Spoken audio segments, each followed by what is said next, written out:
¿Cambios hormonales también se presentan? Fundamentales. Los cambios hormonales son súper importantes. Dentro de esos cambios físicos están los cambios hormonales. Los cambios hormonales son muy importantes porque son aquellos que permiten adquirir lo que se llaman los caracteres sexuales secundarios o el desarrollo de los caracteres sexuales secundarios, que son característicos de cada género en particular. Y esto ocurre durante este periodo o durante la adolescencia e implica el aumento, por ejemplo, de las hormonas las hormonas del desarrollo, las que dirigen el desarrollo, que permiten que los testículos o los ovarios desarrollen hormonas femeninas o masculinas y generen estos caracteres sexuales secundarios, hagan que maduren.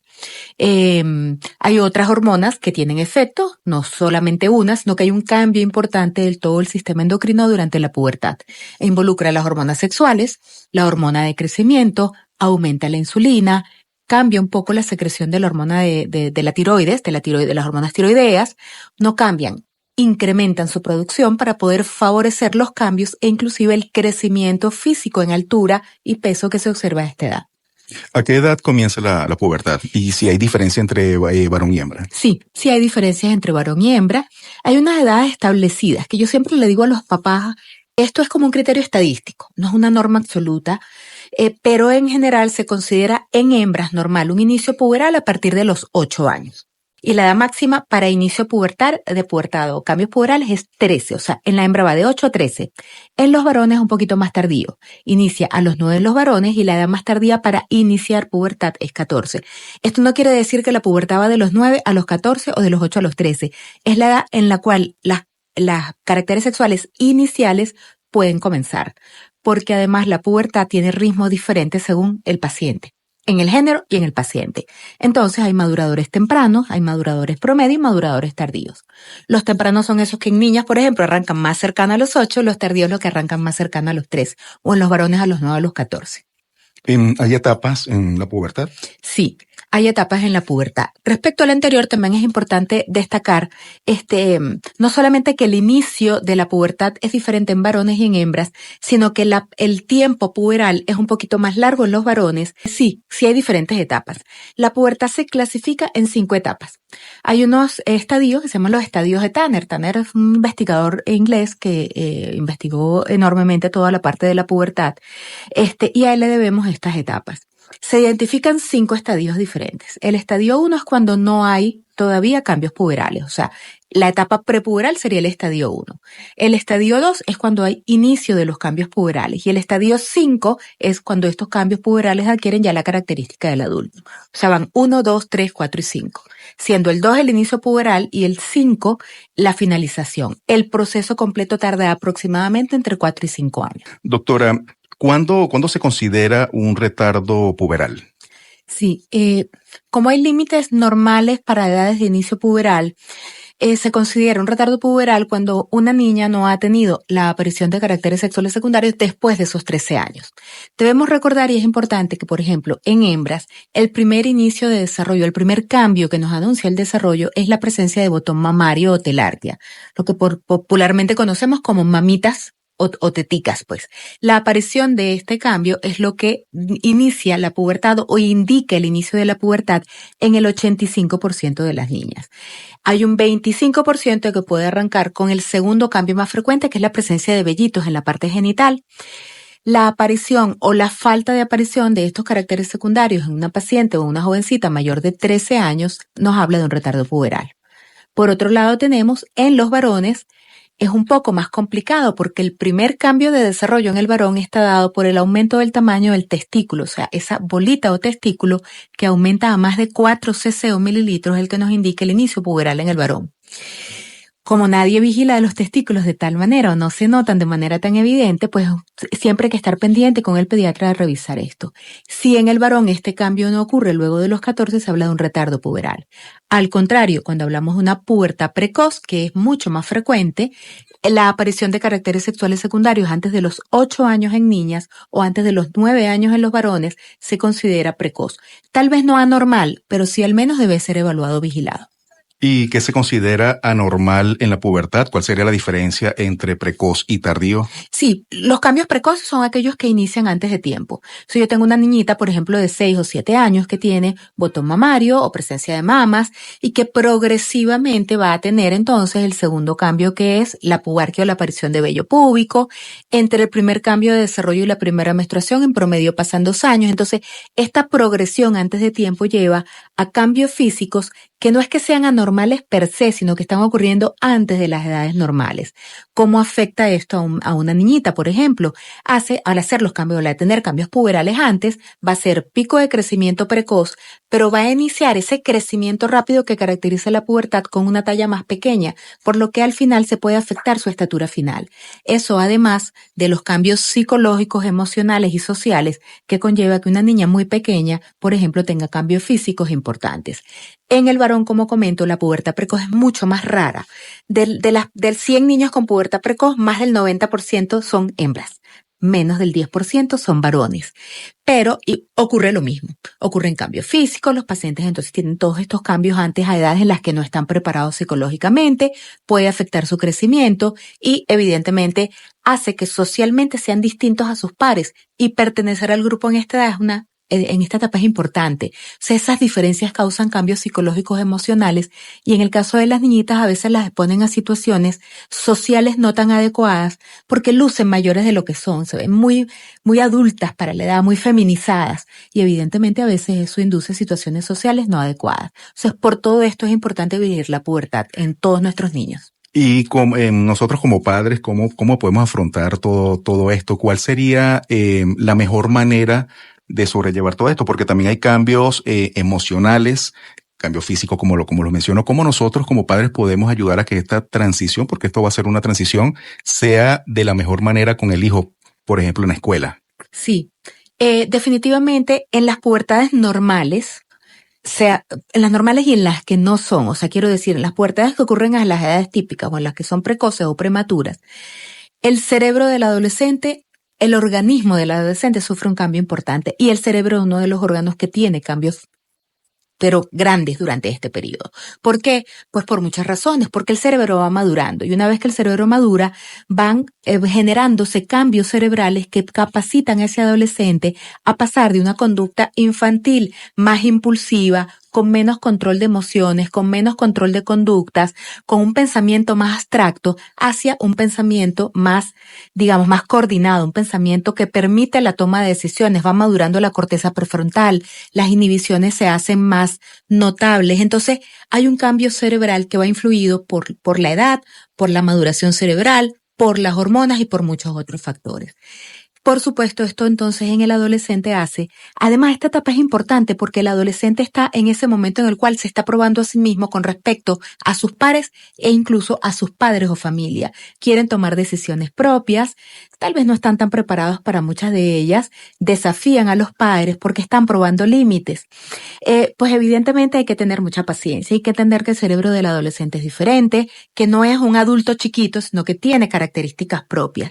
Hay que tener paciencia, respirar profundamente, conversar, hablar mucho, tener una comunicación, digamos, amplia y abierta es importantísimo para tratar de sobrellevar estos cambios y entender que a medida que le demos herramientas, límites, normas que son importantes a nuestro hijo, él al ir madurando va tomando conductas que son mucho más adecuadas para que le permita tener una toma de decisiones a futuro que sea consona con la vida del adulto.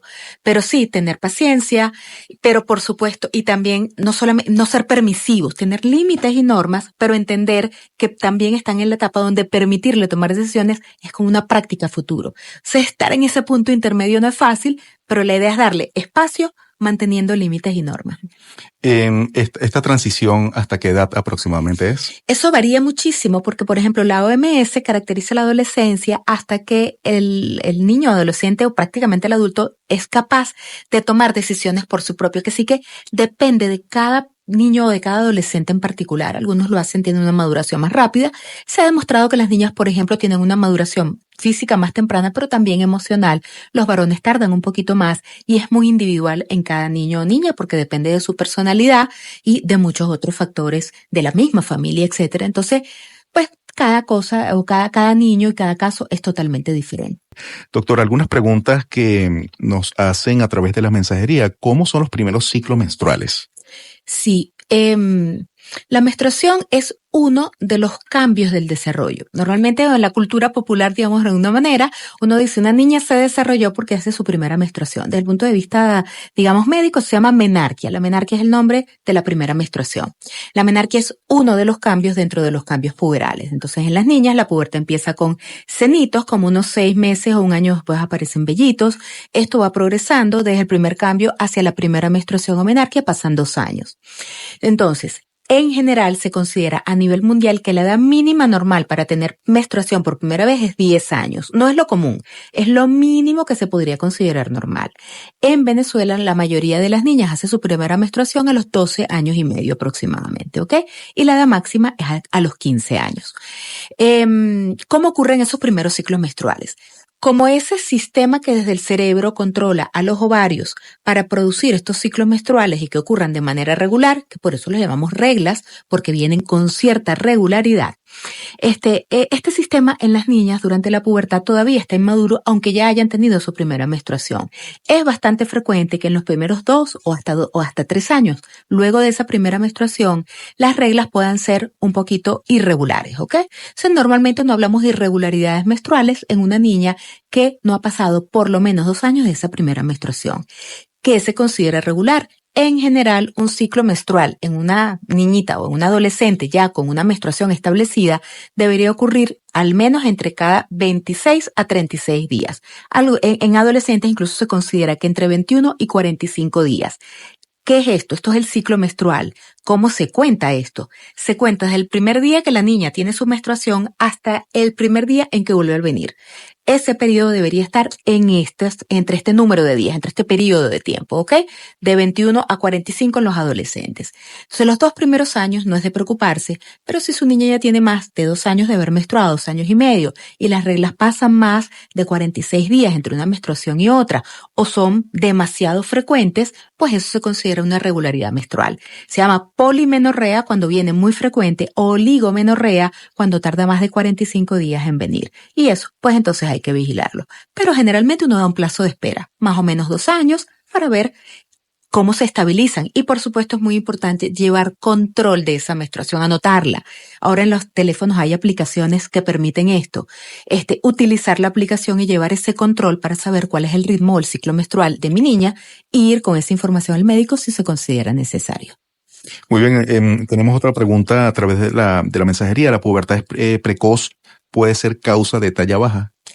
A ver, es particular porque sí, pero no. Ok, vamos a explicar un poquito más. Normalmente cuando un niño o una niña, como ya comenté, la pubertad precoz es mucho más frecuente en hembras que en varones. Cuando una niña o niño tiene pubertad precoz, la característica es que crece muy rápido para su edad. Entonces son niños o niñas que tienen tallas altas en ese momento. Como yo arranco, todos sabemos que en la pubertad hay un pico de crecimiento puberal donde se crece muy rápido. Entonces uno tiene un adolescente y de repente dice, muchacho, ¿y qué te pasó a ti? ¿Qué te dieron? Creciste muchísimo. Este pico de crecimiento puberal es característico de la pubertad.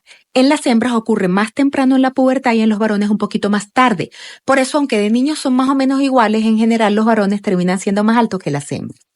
Entonces, este pico de crecimiento puberal puede ocurrir o va a ocurrir diferente en ellos y las niñitas entonces son altas o los varones son altos, tienen 9 y parecen de 11, pero como dejan de crecer antes porque alcanzan el pico de crecimiento más temprano, dejan de crecer a los 12 en vez de ser a los 14 o a los 15. Por ejemplo, en el caso de los varones, terminan teniendo talla pequeña al final. Entonces, sí, al principio son muy grandes y esa que todo el mundo, esta va a medir 4 metros y de repente, ¡pum!, se queda o se estanca. Hace una detención del crecimiento porque alcanza su talla final a edades más tempranas y con menos estatura. ¿Qué tan frecuente bueno, porque ya estamos en el tema de talla baja en pediatría, qué tan frecuente es talla baja en niños? O sea, a su consulta es muy frecuente que lleguen los padres diciendo, mira, ¿qué pasó con mi hijo que se estancó? Sí. Probablemente es el motivo de consulta más frecuente para los endocrinólogos pediatras y el primer motivo o consulta de referencia para para nosotros, o sea, de los pediatras para nosotros. Okay. Entonces sí, es un motivo de consulta muy, muy, muy frecuente. ¿Qué se considera normal y qué no es normal? Porque yo puedo pensar que mi niño no está creciendo lo suficientemente o se quedó estancado, pero resulta que está bien. ¿En qué momento se considera que es normal o anormal? Sí, el crecimiento pues es un fenómeno complejo. Primero porque para que un crecimiento normal ocurra es sorprendente la cantidad de cosas que deben estar bien para que esto suceda y la mayoría de las veces ocurre. Esto quiere decir que el crecimiento está influido por una gran variedad de factores, ¿ok? Están, por supuesto, los factores genéticos. La genética es muy importante porque el 80% de la heredabilidad del talla ocurre por los genes. Hay un 20% aproximadamente que está influido por agentes externos, alimentación, actividad física, enfermedades, uso de medicamentos, entre otras cosas. A pesar de que parece poco, ese 20% se expresa de manera importante en el crecimiento. Entonces, el crecimiento ocurre desde que el bebé está en la barriga de mamá hasta que, finaliza el crecimiento al final de la pubertad, ¿ok? El periodo más rápido de crecimiento, excepto cuando está creciendo dentro de la barriga de mamá, es en los primeros 2 o 3 años de vida. El crecimiento ocurre de manera continua, pero no constante. ¿Eso qué quiere decir? El niño o niña debe crecer de manera continua durante toda la infancia hasta finalizar la adolescencia, pero el ritmo de crecimiento varía dependiendo de cada niño en particular. Entonces, ¿hay una sola talla normal? No. Según la edad del niño, se utilizan lo que se llaman unas gráficas o curvas de crecimiento. Estas curvas de crecimiento son unas gráficas en las que uno ubica al paciente y para hacerlo un poquito como esquemático, es como si yo tomara o representara en una hoja 100 niñitos del más pequeño al más alto y la mayoría de los niños estarían entre el tercero y el 97 de esa fila de 100, siendo el tercero el más pequeño, el 97 el más alto y la mayoría alrededor de la mitad, que sería el 50. Son lo que se llaman las curvas de percentiles. Entonces, yo puedo estar en un puesto 10 y puedo ser normal o puedo estar en un puesto 90 y ser normal, dependiendo de mi genética y de todos esos factores que mencioné. O sea, es importante graficar a los niños y niñas en las curvas de crecimiento para saber si están normal. Porque a veces uno tiene la percepción de que son pequeños, pero cuando uno los grafica en las curvas, la verdad es que están dentro de los rangos normales. Y otra cosa que uno hace es ver cómo está creciendo ese paciente para ese potencial familiar. O sea, uno toma la estatura de papá y de mamá y aplica una fórmula y establece unos límites de crecimiento. Porque a veces somos 2 o 3 hermanos y uno mide 10 centímetros más que el otro. Y eso puede ser normal porque esa genética tiene variabilidad en su expresión, inclusive dentro de hermanos, aunque tengan los mismos genes. ¿Cómo puedo saber yo como padre si esto va bien? Porque lo conversamos ahorita fuera del aire. Yo creo que el mejor termómetro es cuando empiezan la escuela, lo ves todos parejitos, pequeñitos, y a medida que va pasando el tiempo vas notando que algunos crecen más, otros se mantienen y otros se quedan más pequeños. ¿Cómo sé yo como padre? Mira, aquí hay un problema, necesito ir al médico. Sí. Es importante recalcar, como ya mencioné, que cada niño tiene un patrón de crecimiento diferente, por lo que las comparaciones son inevitables, porque todos lo hacemos, no hay manera de que no, pero que hay que recordar que hay individualidad en cada niñito. Entonces, eso no quiere decir que si mi niño está dentro de los normales pequeños y va creciendo, digamos, como al ritmo de los demás, pero en una estatura más pequeña, pudiera ser normal, ¿ok? Cuando un padre debe estar alarmado, siempre que note que el crecimiento se enlentece demasiado, o sea que esa diferencia se hace francamente diferente con respecto a sus compañeros. Vuelvo a recordar que hay que respetar la individualidad de cada paciente, pero como es inevitable comparar, cuando veo diferencias muy importantes, es posible que deba consultar. Puede que sea normal. Por ejemplo, si yo ya estoy en la etapa del inicio del desarrollo y yo soy un madurador más tardío, probablemente yo me note más pequeño o vaya creciendo un poquito más lento que mis compañeros que son maduradores o que hacen esa pubertad un poquito más temprana, porque van a crecer antes y un poquito más rápido. Pero si los padres notan alguna detención o disminución importante en esa velocidad de crecimiento, en la manera como van creciendo, es mejor consultar. ¿Están normales? Están normales. Si hay alguna alteración, la idea es evaluarla a tiempo para poder tomar medidas si eso llegara a ser necesario. ¿La talla baja en pediatría se puede considerar un síndrome o no en todos los casos tiene que ser así? No, porque sí, no. Vamos a ver por qué. Porque un síndrome es un conjunto de síntomas que caracterizan una patología. Entonces, cuando uno habla de un síndrome es porque uno ve un paciente que tiene ciertas características diversas que hacen pensar que pudiera tener un diagnóstico particular. Voy a poner un ejemplo. Hay un síndrome en pediatría, o mejor dicho, hay un síndrome en medicina que se llama el síndrome de Turner. Ocurre en niñas porque es un problema en los cromosomas X. Recordemos que los varones tienen un complemento cromosómico XY, las hembras XX. A veces las niñas, una de las X se desaparece. En vez de ser 46XX, son 45X. Y eso da ciertas características físicas. Son niñas pequeñas, con ojitos separados, con un tórax ancho, el cubitus valgo, que es que los brazos son como un poquito como curvados o en ángulo, etcétera. Entonces, esas características hablan de un síndrome porque hay un conjunto de síntomas o signos que nos hacen pensar que puede estar dentro de ese síndrome, ¿sí? Algunos síndromes tienen talla baja como una característica dentro de sus diferentes manifestaciones, pero por sí sola la talla baja no se considera un síndrome, pero puede estar presente dentro de algunos síndromes. ¿Cómo se aborda este caso en pediatría? El niño definitivamente tiene talla baja. Sí. ¿Qué se hace? Ok, primero hay que evaluar al paciente y verificar si de verdad, este paciente está por debajo del límite inferior del potencial, de esa curva de crecimiento, o sea, muy pequeño. Está creciendo fuera de ese potencial familiar o cruza percentiles. O sea, yo antes estaba en el puesto 50 y de repente pasé a estar en el puesto 25. Aunque todavía esté normal en los rangos, que baje en el nivel o curva de crecimiento no se considera normal. O sea, si esto es así, pues este paciente debe ser evaluado. Hay muchísimas causas de talla baja que no son solamente endocrinas, ¿ok? Es importante verificar que ese paciente tenga una nutrición adecuada. Por supuesto, los desnutridos severos no crecen, pero los pacientes que son muy selectivos a la hora de comer pudieran no alcanzar la potencialidad, porque es lo que yo le digo a los papás, tienen menos herramientas con que trabajar, la alimentación de esas herramientas. Entonces, es importante evaluar al paciente, descartar o ver cuáles son las causas de crecimiento. Dependiendo de la causa, cada situación tiene un tratamiento diferente. Uno de ellos es lo que se llama el déficit de hormona de crecimiento, que igual es poco frecuente, ocurre más o menos en uno de cada 4.500 a cada 10.000 niños y son pacientes que no producen hormona de crecimiento. Pero podría haber, por ejemplo, un problema en la tiroides. Los hipotiroidismos o fallas tiroideas pueden causar talla baja. Puede ser un paciente que tiene una enfermedad gastrointestinal severa y eso puede afectar el crecimiento. Puede ser un paciente que necesita tomar esteroides porque tiene patologías o artritis reumatoidea juvenil o cualquiera. Algunos medicamentos afectan el crecimiento. O sea, dependiendo de la causa, se busca un tratamiento específico para cada situación que debe individualizarse según cada paciente y su evaluación. Todo es personalizado. Más allá de la parte visual, ¿el niño con talla baja presenta algún síntoma? Si tiene alguna patología, sí. Okay. Si es un niño pequeño normal, son pequeños sanos. Son pequeños, pero no tienen patologías en particular, ¿ok? Si dependiendo de la causa pueden tener síntomas. Vamos a poner un ejemplo. Los niños que tienen una enfermedad celíaca, una enfermedad gastrointestinal severa que puede afectar crecimiento porque no se absorben los nutrientes. Bueno, puede tener distensión abdominal, o sea, barriguita inflada, puede tener muchos gases superiores e inferiores, puede tener vómitos o evacuaciones más frecuentes o líquidas, por poner un ejemplo. Si tengo un hipotiroidismo, es un niño que crece mal, pero que además puede tener disminución de su estado de actividad.